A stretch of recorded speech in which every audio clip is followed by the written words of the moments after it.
نی من منم و نی تو تویی، نی تو منی.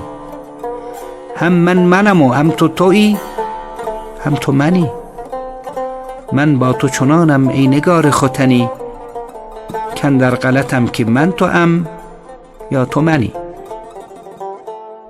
Ne ben benim, ne sen sensin, ne de sen bensin.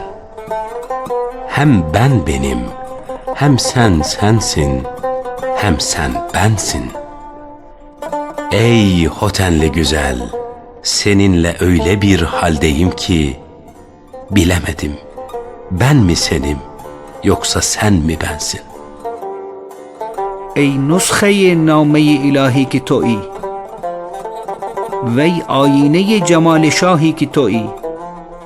بیرون ز تو نیست هرچه در عالم هست، در خود بطلب هر آنچه خواهی که تویی. İlahi kitabın nüshası sensin, hakkın cemaline ayna olan sensin. Alemde ne varsa sende saklı, her neyi arıyorsan onu kendinde ara. در روزه چو از طبع دمی پاک شوی، اندر پی پاکان تو بر افلاک شوی.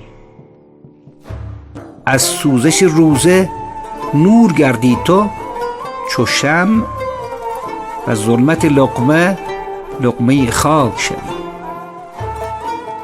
Oruçla bir an kötü huylarından arınırsın. Erenlerin peşine düşer, göklere yükselirsin. Orucun mana ateşiyle mum gibi yanar, nur olursun. Lokmanın karanlığına esir olursan, toprağa lokma olursun. گر صید خدا شوی ز غم رسته شوی، گر در صفت خویش روی بسته شوی. میدان که وجود تو حجاب ره توست، با خود منشین که her zaman خسته شوی. Allah'a av olursan, gamdan, tasadan azade olursun. Lakin nefsin isteklerine uyarsan, bağlanır kalırsın. Maddi varlığının yoluna engel olduğunu iyi bil. Kendinle kalma, nefsini yen, yoksa her zaman yaralanırsın.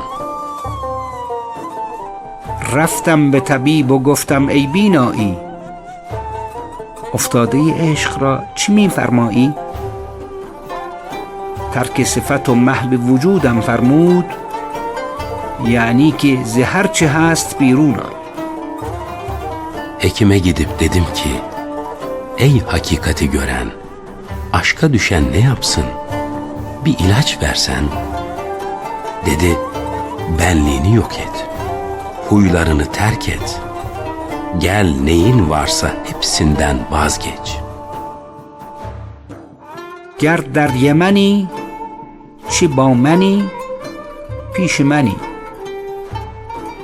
گر پیش منی چی بی منی در یمنی. من با تو چنانم ای نگار یمنی، خود در غلطم که من تو ام یا تو منی. Gönlün benimle oldukça, Yemen'de bile olsan benimlesin. Gönlün benimle değilse, yanımda bile olsan Yemen'desin.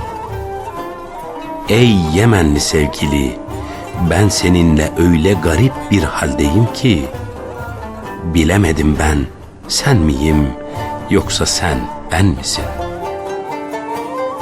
خواهی که همیشه شاد و خرم باشی، هر جا که روی عزیز و محرم باشی.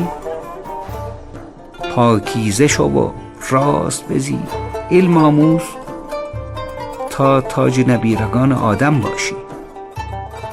Daima neşeli ve mutlu olmak istersen, her gittiğin yerde aziz ve mahrem olmak istersen, temiz ol, dürüst yaşa